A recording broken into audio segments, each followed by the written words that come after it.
All right, listen. God damn. My father was drinking some juice before this. Shit just took me out, yo. I ain't gonna lie. Teen realized best friend is secretly recording. I don't know why I just read that wrong. I know my dyslexia be acting up around this time of night. It's 10:53, about 11 o'clock. Yep. But yeah, I'm locked in. Make sure this shit loud. You feel me? Get y'all snakes. Get y'all whatever. Money time. I don't want him Hold on. to think that he has to kill you and take you out because you are the only person that knows. I'm not no f***ing rat, bro. I know you're not a rat, but we gotta play it safe. This is Liam McAtasney. Sitting next to him is Anthony Curry, his best friend. On January 31st, 2017, the two friends meet up for what appears to be a casual conversation, but in reality, Anthony has been growing suspicious that Liam is hiding the most disturbing secret. What you been up to? Hiding from the cops. Got the FBI on my ass, dude. What are they questioning? Oh yeah, a lot. About what? About killing Sarah. 2 months before this footage was recorded, 19-year-old Sarah Stern disappeared without a trace. Her car was found abandoned on a bridge, and police found no sign of foul play. But Anthony is convinced Liam had something to do with it, and the only way to prove it is to make him talk. What happened? You didn't hear about it? It was all over the news. Right, but I didn't know if you went through it. With Anthony asking more and more questions, Liam is starting to get suspicious. I come out of the shower. Next thing I know, the entire Belmar police force is at my door taking Preston away. You are the only person on this planet that knows besides Preston. So I'm not no rat, bro. I know you're not a rat, but we gotta play it safe. What Liam doesn't know is that minutes earlier, someone else was in the car. This is Detective David Siderax. Today's date, January 31st, 2017. I placed an electronic supporting device on Anthony Curry. Please state your name and date of birth. Anthony Curry, 5/20/97. Oh shit, my man said, I'm not going down for nothing you got going on, bruh. He getting cussed right up out of here. I ain't gonna lie, my man. This ain't your friend. Just saying. He not even involved. He said, I'm just gonna get him out of here just because. You feel me? He ain't never like him. I ain't gonna lie. If Liam has a gun, the police won't be able to protect Anthony, but he's willing to risk his life to expose the truth about what happened to Sarah Stern so that it never happens again. The problem is, Liam decides to check Anthony for a recording device. Dude, you can't blame me for doing this, right? I gotta feel you up real quick, right? No disrespect. I'll show you. No disrespect, okay? I'm not no f***ing rat. Oh! 3 months earlier, November 24th, What just 2016, happened? 19-year-old Anthony Curry is driving from Brooklyn to Neptune City, New Jersey for Thanksgiving. He left over a year ago to pursue his filmmaking career in New York, but he never misses an opportunity to come back and see his friends and family on holidays. After an almost 3-hour drive, he notices he received a bunch of text messages from his best friend, fellow film buff Liam McAtasney. Anthony Curry is an aspiring film director, and he went to high school with Liam and Sarah. So tell me when you first became friends with Liam. We didn't get real close till like junior year of high school. He liked The Sopranos, we played music together. After dinner with his dad, Anthony heads to Liam's place. Back when he lived in Neptune, the two often shared movie ideas, and this night is no different. But instead of the usual tropey slasher or Godfather knockoff, Liam pitches him a grounded crime story about a group of friends betraying one another. He tells you it's an idea for a movie. Yeah. I make movies, I'm a filmmaker. He used to tell me ideas all the time about, films I should make and all that stuff, and he told me about this idea he had. Liam's pitch sounds like this. Imagine a group of friends who have known each other since childhood. As they become adults, everything changes when one of them, the only girl, finds a huge stash of money in an abandoned house. In dire need of cash for one reason or another, one of the girl's friends tries to rob her, but ends up killing her instead. Unsure of what to do, the perpetrator loops in the others, and together they get rid of the body by throwing her off a bridge. Did he seem excited about this idea? Yeah, he was like hyped. He was an energetic kid. I was like, yeah, he's a little nuts, but I don't know, I just thought it was a movie. Before we continue, we'd like to thank this episode's sponsor, Float. Got me. For playing that con. God damn it. 2016. Anthony had already returned to Brooklyn a week earlier without giving much thought to Liam's strange movie pitch, but back in Neptune, events disturbingly similar to Liam's story are beginning to unfold. Late that night, single father Michael Stern receives an alarming phone call from the police. It was about 3 o'clock in the morning. I got a call from the Monmouth County Sheriff's Department asking me about who drove the gray Oldsmobile. And I said, my daughter drives the car. The police are asking because, less than an hour earlier, someone had reported seeing a gray Oldsmobile abandoned on the Belmar Bridge. I first thought there was an accident. She wasn't far from the house. It was only maybe a mile or so. So she could have walked back. Earlier that week, Michael left, leaving Sarah home in Neptune. His daughter is 19 years old and fiercely independent. He assumes that, whatever happened, she would have been more than able to take care of herself. But when the police inform him that her keys were left in the car, doubt starts to creep in. That was a little bit troubling, because that would have the keys to the house on it, too. We didn't know what was going on. Something happened. It was a mystery. Calling every friend and family member he can think of, Michael quickly realizes that no one has been in contact with his daughter in the last 6 hours. It just wasn't like Sarah. She would always be in contact with somebody. Something just wasn't right. Michael gives the police the go-ahead to investigate his house as he rushes to get into his car with his girlfriend. Well, after the phone call, I just packed everything in the car and just left right around 3:30 and started heading north. A missing girl who disappeared on a bridge. That sounds a lot like the story Liam pitched to Anthony just a week ago. But miles away in New York, he's completely unaware of what's unfolding in Neptune City. Camera on, right? Just mount yourself real well. Neptune City Police, hello? The police department, hello? Anybody home? The resident is Mike Stern. We're trying to locate Mike. Stern's in Florida at the time. Okay. But the dog's in a cage, so somebody put the dog in a cage. That's strange. Yeah, right? This is a neighbor, I think, of Stern. Yeah, we're trying to find Sarah. We're not saying she's missing. We haven't been able to find her yet, and there's a little concern about her, so. You'd never lose Friday, her dog. The dog is in the cage at the house. How much do you know so far? Sarah's neighbors said she saw her earlier that day with her friend Liam, moving some of her late mother's things. Carla had passed away from cancer a few years earlier, and the family still hadn't gone through most of what she left behind. Her passing had been particularly difficult for Sarah, who was just a teenager at the time. What mindset was she in today? Is she depressed? I think she's depressed. Is she?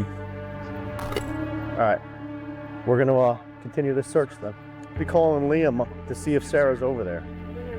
Back there. Liam's on the other block. We're going to go over there now. 19-year-old Liam McAtasney is one of Sarah's closest friends. He's in his second year of college and pursuing a career in law enforcement. Friends describe him as social, funny, and obsessed with movies, especially horror and crime dramas. Following the neighbor's directions, the police quickly arrive at his mother's doorstep. Is Liam home? We're looking for a friend of his, Sarah Stern. Does he hang out with her? Yes, there's a very good one. He's at 12 Holly? 11 Holly Street. 11 Holly? Might be over there. Yeah, of course. As this is happening, the police keep in touch with Michael. The news that his daughter had spent the day with her good friend reassures the panicked father. Liam and Sarah and the group, they used to come over, swim in the pool. They'd hang out at the pizzeria, and they would goof around and, laugh. When police arrive at Liam's doorstep, they find the 19-year-old alone. He claims to have no idea what happened to his friend, but he's quick to suggest Sarah was struggling. Liam? Liam? You got a second? Can I come in and talk to you real quick? Yeah, no problem, boss. Is Sarah here by chance? No. When was the last time you talked to her? I was with her today. What time? Before I went to work. Turn some light on if you don't mind. I mean... You have a cell phone you can reach out to her on? I actually haven't been able to find my cell phone. We're trying to find Sarah. What was her mindset last time you talked to her? I just know she's been trying to get away and told me she's going to Canada. What? My dad is crazy. All right, keep looking for your phone to see if there's any messages or anything. You hear anything, call the Neptune City or Neptune Township Police Department. Let us know. Thank you. This is police body camera footage recorded just hours after 19-year-old Sarah Stern's car was found sitting empty on the Belmar Bridge. Police never found her body, so first thing tomorrow they'll be searching these waters as a desperate father waits in agony.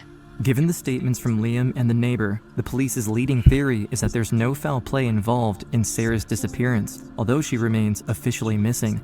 Investigators focus their efforts on the Shark River, looking for her body.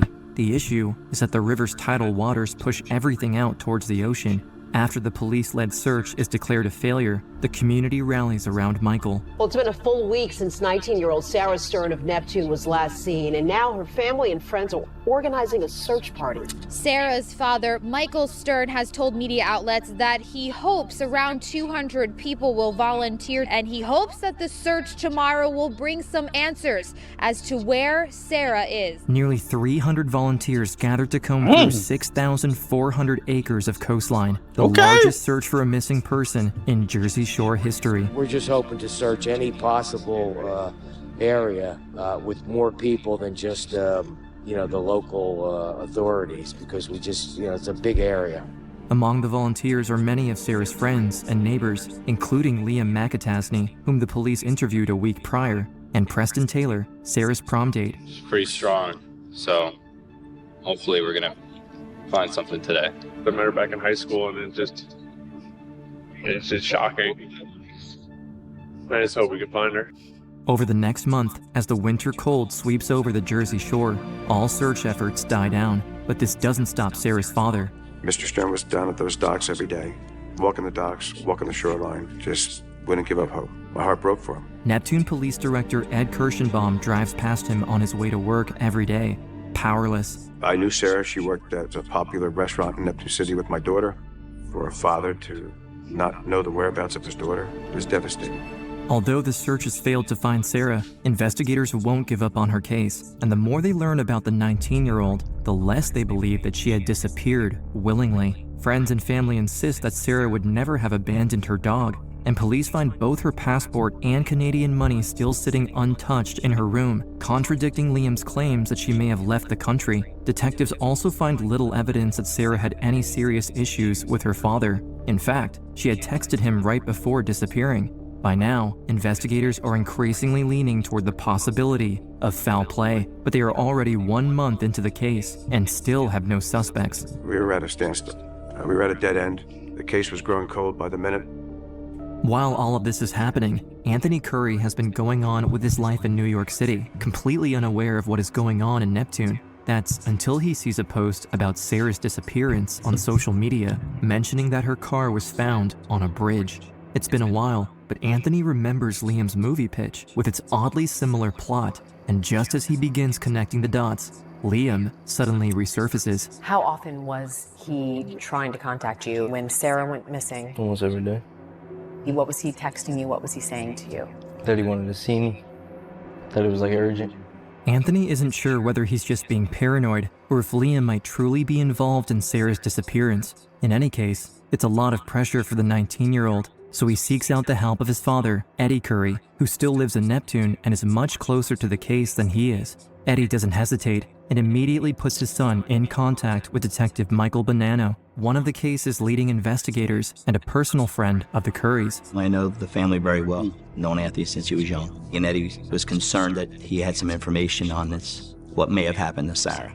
I was shocked. The problem is that Anthony has no real evidence. Some investigators even wonder if he's making the whole thing up. But following a polygraph test, the police are convinced. And to top it all off, Anthony receives a strange message while still at the station. That message that was sent via Snapchat said, "Have the police spoken to you?" And Anthony responded that we had not. It was from that moment that Anthony Curry became convinced that he may have had something to do with Sarah's disappearance. Liam is now calling him multiple times a day, every day, and Anthony doesn't have to push too hard for him to start divulging compromising information. This changes things drastically for the 19-year-old informant. We saw Anthony Curry's demeanor when he provided us with the information. We saw the concern that he had. He was scared. He was scared. Did you feel like your life was in danger at all? If somebody's capable of doing that, you could like try to hurt my family or somebody I knew or... Eventually, Liam reveals that he recently came into a large amount of cash from a girl he knew. He refuses to explain how he got it, but for Anthony and investigators, that alone is alarming enough. Police begin working with Anthony on a plan to get Liam talking. The first step is arranging a meeting between the two. We were going to ask Anthony if he'd be willing to allow law enforcement to monitor and record his communication with Liam. The initial text messages and Snapchats were relatively benign. Anthony ultimately on the telephone asks him if he can borrow money. My camera broke, dog. Dropped it on the shoot. It fell into a bucket of blood. You couldn't like spot me some cash from that girl's money, right? Like, how much do you need? I need like two. I mean, I will pay you back after all these jobs. 2 bands? Hold on now. Whatever his name is. Do you have like anything Anthony left from it or no? Yeah, I don't know. I don't really want to talk about it right now. Okay, I'll see you Friday then. This is Detective David Siderax of the Monmouth County Prosecutor's Office. Today's date is January 31st, 2017. The approximate time is 10:26 p.m. I placed him upon a supporting device on Anthony Curry. Please state your name and date of birth. Anthony Curry, 5/20/97. Anthony drives away from the station. For testing purposes, detectives ask him to crank up the radio and sing out loud as they adjust their receiver. It's a surreal situation for the young filmmaker. He believes his friend may have killed someone, and in just a few minutes, he'll be sitting alone in a car with him. Still, Anthony feels he has no choice. If Liam really was involved in Sarah's disappearance, this might be the only chance investigators have to prove it. Anthony heads toward Ocean Avenue and parks beside the boardwalk overlooking Bradley Beach. It's freezing outside, and Liam could arrive at any moment. Good, money.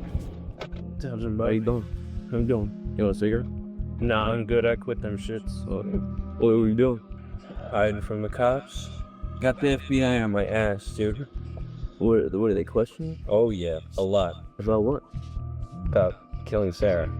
Assuming that the crime might have followed Liam's movie pitch, investigators suspect money might have been the motive behind Sarah's disappearance. Following their instructions, Anthony brings up his broken camera story again, hoping Liam might say something incriminating. But instead, the suspect begins casually complaining about the money he got from the robbery. The worst part of it is, I thought I was walking out 50 grand, 100 grand in my pocket.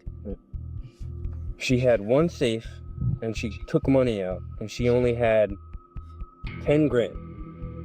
And this money, it's old money, terrible quality. I don't even know if I can put any of it in the bank. Anthony has to be careful with the questions he asks. He wants Liam to open up, but pushing too hard could raise suspicion. So, he tries to steer the conversation back toward the source of the money Liam mentioned, but almost immediately, the discussion takes a disturbing turn. So what, do you have it hidden? Yeah. First it was in my house for a long time, but then I stopped trusting Preston. Yeah, what's the deal with Preston? Was he... No, he's cool. Like tonight, we were gonna potentially kill a bunch of people and get a bunch of drugs and money, and nothing. It's weird. Preston Taylor is Liam's roommate and also a good friend of Anthony's. Realizing Liam is unexpectedly willing to talk about him, Anthony carefully shifts the conversation toward Preston. And again, Liam begins revealing far more than expected. This is Preston's thing this time. Sarah's whole deal was my thing, but I had planned Sarah's situation for me to be interrogated by cops. Like, that was whole part of my plan, to make me look not guilty. It's already been a few minutes since Liam entered the vehicle, and with Anthony asking more and more questions, Liam is starting to get suspicious. I come out of the shower, next thing I know, the entire Belmar police force is at my door taking Preston away.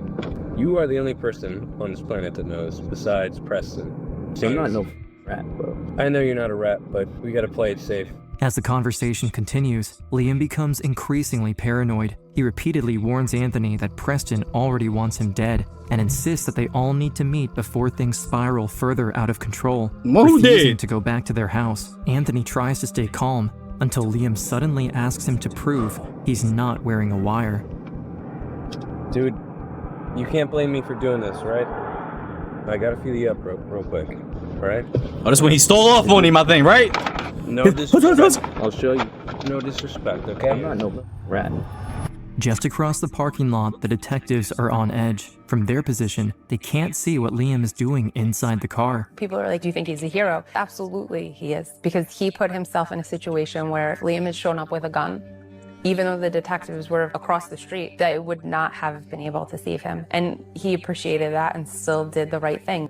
Anthony doesn't realize it yet, but nearly everything Liam is describing matches the investigation detectives have spent the last 2 months piecing together. For starters, months earlier, Sarah had begun sorting through the belongings left behind by her late mother and discovered a hidden stash of cash. We were told from a couple people about the money that Sarah found in her parents' second house. Sarah's mom, who had passed several years prior, had been saving this money, and Sarah had found it. We were told her mother left there for her to find. But what disturbs investigators even more is how different Liam sounds. For weeks, detectives have been interacting with the seemingly polite, cooperative 19-year-old who presented himself as one of Sarah's closest friends. I've been friends with her since first grade, so we have a pretty good friendship. Did you help her carry stuff? Yeah, that's what. What was it that you carried over there? We had one big gray container. Okay. What's her reasoning for wanting to get the stuff out of her father's place? I know she definitely has a lot of trust issues with her dad. Sarah had never told her father about the money she found. To investigators, that had always seemed strange. But, according to Liam, Sarah believed Michael had previously taken money that was meant for her following her mother's death, leading police to initially trust Liam's insight. I know that when her mom died, she had money that was supposed to go to her, and her dad took that from her. Furthermore, investigators also reconstruct Sarah's final day. Security footage and witness statements confirm that Liam spent most of the day with her. Together, they moved boxes out of the Stern residence, visited neighbors, and later stopped at the bank where Sarah accessed her safety deposit box. She seemed very happy, and she asked me to hang out that night. And she was telling me that she wanted to move to Canada. She hugged me, and I was like, love you. She's like, love you too. And that was the last time I saw her. She went to the Carney Bank. We have video from the Carney Bank. We have her signing in and opening up and accessing her safety deposit box. The video also shows Sarah leaving the bank. The final footage had been recorded late that night by a neighbor's security camera overlooking the Stern residence. 2 hours later, Sarah's abandoned car would be discovered on the bridge. We suspected that it was Sarah, although we couldn't see her. It was dark. There was limited lighting. It takes the police and the prosecution 2 years to build their case against Liam. Damn. Nobody knows what happened in Anthony's car on the night of January 31st, 2 years, 2017, except the police and the county's prosecutor. Hence, the following question. Why didn't you just arrest Liam McAtasney right after that video recording? And the truth is, like, legally, you cannot just charge someone over their own admissions. You have to have corroborating evidence. We don't have anything like clothing, forensic evidence. We don't have Sarah's body. And the reason that's important is because when you prosecute a murder crime, you have to prove that someone was actually killed. And when you don't have the body, it's difficult to do that. But prosecutor Gramiccioni has remained busy over the last 2 years. Even though he failed to get through to Liam, his team did eventually persuade Preston Taylor, the roommate Liam claimed wanted Anthony dead, to cooperate with the prosecution. Not only does Preston agree to testify against Liam, but he also helps police by reenacting the entirety of the events. This should have been a major asset for the prosecution, except that the defense had planned for this to happen. You don't always tell the truth. It's not correct. I had him in the best. Following his testimony, defense lawyer Carlos Diaz-Cobo completely strips Preston of any credibility by exposing to the jury how he lied and fabricated disturbing fake allegations against his own relatives in an attempt to reduce the charges imposed against him. You made an accusation against somebody, except that you were sexually assaulted by that person. Right. And all those details that you gave, they were all false. They were all lies. Correct. Correct. Oh my We're talking about gosh. somebody who has admitted to making up stories, making false accusations against innocent people. He figures, point the finger at someone else. Let's see if I can turn the attention away from what I did. That's crazy. The prosecution gets off to a rough start. Next, they call a series of character witnesses, Sarah's neighbors, friends, and family members. One by one, they push back against Liam's version of events. Yes, Sarah was still grieving her mother, and yes, she had talked about moving to Canada someday, but that didn't mean she would abandon her dog, leave without her passport, or disappear without saying goodbye to her father. Next, prosecutors call Michael Stern to the stand, where he shares the final text messages he exchanged with his daughter while he was on vacation in Florida. Hey Dad, good afternoon. What day are you coming back from Florida? And there's a waving hand, sunglasses on a smiley face, a palm tree, and a little red card. I sent her a picture of a rainbow that had just appeared right around that time. You sent her a second picture? It's a picture at the castle in the Magic Finger at night. What did she say? Well, with an exclamation point, the castle looks so pretty with the lights, and there's a star and a shooting star emoji after that. Okay, is that the last time your daughter had contact with your daughter? Yes. But Michael's emotional testimony does little to shake the defense. If anything, attorney Carlos Diaz-Cobo seems more confident than ever. It's been 44 years since the last murder trial without a body to end in a conviction in Monmouth County, and according to the defense, this case won't be any different. They argue that the prosecution has no forensic evidence, no eyewitnesses, and no proof that Sarah is even dead. And with the Shark River leading directly into the Atlantic, experts agree her body will never be recovered. Based on the water level and the tides of that evening, I made an estimate as to how quickly she would have floated out. She would have been about 7 miles offshore in 24 hours. Whew. 24 miles in 24 hours? Damn, that's a mile an hour, yeah. But 2 weeks into the trial, just when the prosecution seems to be done for, they call one final witness to the stand. GG's. C-U-R-R-Y. Do you know who Liam Makatadze is? Yes. Were you guys friends? Yes. Do you remember an event that happened that you decided you didn't want to be friends with him anymore? Yes. Okay. Now, I'm going to ask you this. Do you want to be here today?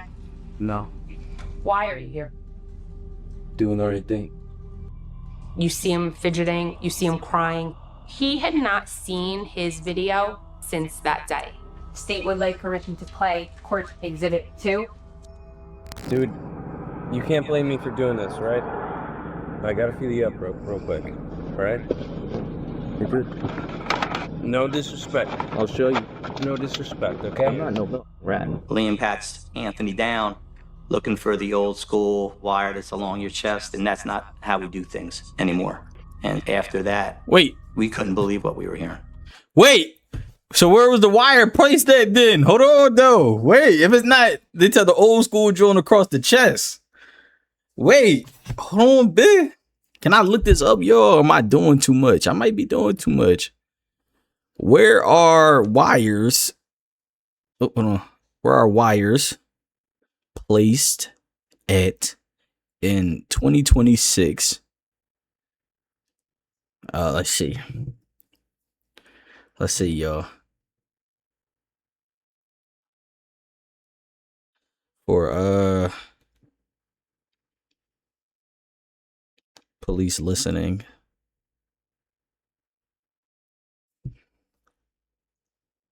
Where the bugs at? Oh wait, it's bugs. Oh, forgot. So they could have had my man like an earpiece or something. Why I'm acting like I don't watch movies? I'm a dumbass, yo. You don't have to question me. I'm in Brooklyn. The cops haven't questioned me. I know you. I know you're not a rat. But I did something really dumb. I planned it out for half a year. GG's. What did you end up still up free? You didn't hear about it? It was all over the news. Right, but I didn't know if you went through it. Yeah, and the worst part is, we threw off the bridge, and the body never showed up. It's probably all the way out in the ocean. With his suspicions about Anthony finally put to rest, Liam begins describing what happened to Sarah in extraordinary detail. All right, so I'm hanging out with her. She has, we went to the bank. She took some money out, not all of her money. We're counting it out, and then it took me a half an hour to kill her. I thought I was going to be able to choke her out and have her out in like a couple minutes. 30 minutes. My biggest problem was the dog, and her dog laid there and watched as I killed her. Wow. Didn't do anything. The confession is shocking, But in the video, Anthony remains calm. He proceeds with the script he prepared with the police. After the opening, he was supposed to ask about possible witnesses. Nobody was there? Grandma? No, nobody was there. Even her dad wasn't there. He was in Florida. So I have to leave. I fucking dropped my phone at Sarah's house. My phone was at Sarah's house. I had timed everything out. Oh, you should have left it in your fucking pocket. What were you doing? Strangling someone? Then Anthony doesn't even have to ask anymore. Liam starts telling him everything. Preston and I go over to her house, take her safe, bring that over to my house before we do anything. Then we take her body out of the bushes and drag it over to her back fence. And I crawl, get into her car, and I back up. There's a security camera across the street. So I had to act like her. I watched her every time she backed out. She does the same thing. So I backed out. Oh my gosh. Nah, this motherfucker calculated, y'all. He literally backed up the same way she does every day, so it didn't look even more suspicious. Cause he know if he just would have went the other way, they'd be like, that's not her, cause she back up the same way every day. Nah, gang, lock his ass up. He too smart. He way too smart. Just Exactly saying. like she did. And drove off. Put her in the trunk? Nah, put her in the passenger seat of her own car. She According to Liam, the plan had been carefully thought out, but when it came time to dispose of Sarah's body, things almost fell apart. I go up, open the door, unhook her, pull her out, start dragging her to throw her over, and then cars start coming up. I see like headlights coming.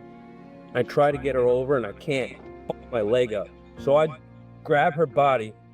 Dude, I had superhuman strength and I threw it in the car and I picked it up and her feet were up here and her head was down there and 3 cars go by and I'm losing my shit. Anthony takes the opportunity to ask the one question investigators still need answered. What role did Preston play? And then Preston comes over the bridge, goes around, makes a U-turn, comes up behind me. The 2 of us throw the body over, and then we're out. Damn. Oh, so you needed help? I needed help, yeah. As the conversation winds down, Liam begins reflecting on what happened. What he says next is perhaps the most disturbing thing he reveals all night. You always think you're gonna try these little things and you're gonna change, but it didn't change. It just doesn't do anything. It's just fucking crazy. I don't feel any different, and I don't think about it. It's a good movie, man. It's your life. You might as well make it one. What, are you gonna live some boring ass life? The That's things crazy. he said and the things he did were absolutely disgusting and horrifying. How any human being could do that to another person is just... It's just unfathomable. It's evil. Pure evil. Following Anthony's testimony, the defense falls apart. What the defense put on was just... It just seemed like nonsense. It's just, let me make a story up today and present this and try to make it look like my client's innocent. He was doing an audition. He was making things up, trying to impress that horror film director. I think that Anthony Curry, he is pointing a finger at my client and trying to make stories up so that he can better his career because it's not that great. That wasn't no movie. Damn! Yo, shout out that defense attorney though. He gonna ride or die. That money must have been hitting crazy. Damn, you gonna come after my career, pussy? All right, say less. That's real life. Trust me, I worked in film for years. I know the difference between reality and fiction, and that's reality. Anthony had nothing to gain by turning Liam in. If anything, coming forward only put him in danger. But he did it anyway, for Sarah, for her grieving father, and because he knew someone had to. The most significant development in this case by far was Anthony Curry coming forward. And then his courage, because it's absolute courage. It was a tough decision for him. He didn't have to come forward. Changed his life, too. Had he not come forward, we probably never would have got an answer. Unsurprisingly, following Anthony's testimony, the trial ends with a guilty verdict. But while justice has finally been served, the events surrounding Sarah's murder continue to shape the lives of those closest to the case. In the end, Anthony decides to stay in New Jersey. he releases his first film, Trap, about the violent youths he grew up with in 2022, and his next film is currently in production. Just a few doors down from the movie theater, we happened to stumble upon an actual movie set for an independent film being shot here in New Jersey. A lot of people don't know, the first movie studio was in New Jersey, so I feel like we're kind of bringing Hollywood back. Along with a possible 2026 release date of the indie film Into the Black, Okay, New Eric. Jerseyans have a lot more to look forward to. Together with Sarah's friends and community members, Michael pays tribute to his daughter by organizing public events and fundraisers in her name.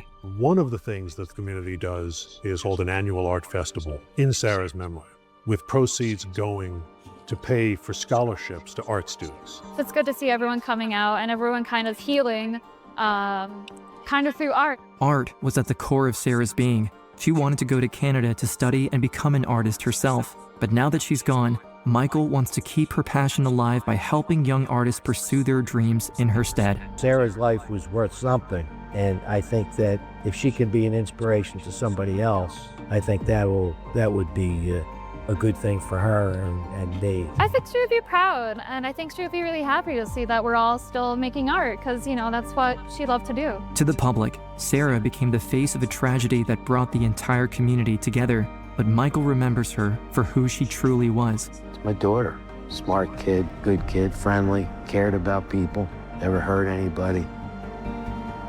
She was just a wonderful, wonderful child. Becoming an adult and starting to live her own life. Her life may have been cut short, but her legacy lives on. We do have justice for Sarah. That's a good thing. I miss Sarah. I was supposed to watch that, yo. But this is a nice tribute to her. Okay, he was sentenced to life without parole for murdering Sarah Stern and disposing of her body. Preston Taylor was sentenced to 18 years of prison for his role in the robbery, cover-up, and disposal of Sarah's body. Damn, Preston. Should have minded your buzz, Nas. You got 18 years. Shit crazy. I was supposed to react to this. And react to this. I'm sweating. I'm sweating. I'm slacking. This is doing an hour and it's 24 minutes. I'm had to react to these, y'all. I ain't gonna lie. Hey, y'all. Send the video, man. Make sure y'all like, comment, subscribe, and whatnot. No, that defense attorney, that show was hilarious, though. He said he pointing the finger at my client to try to better his career. And trust me, it's not even that good. Damn. Yo, he out of pocket for that shit. Love y'all. Appreciate you. Always catch y'all next one. We out.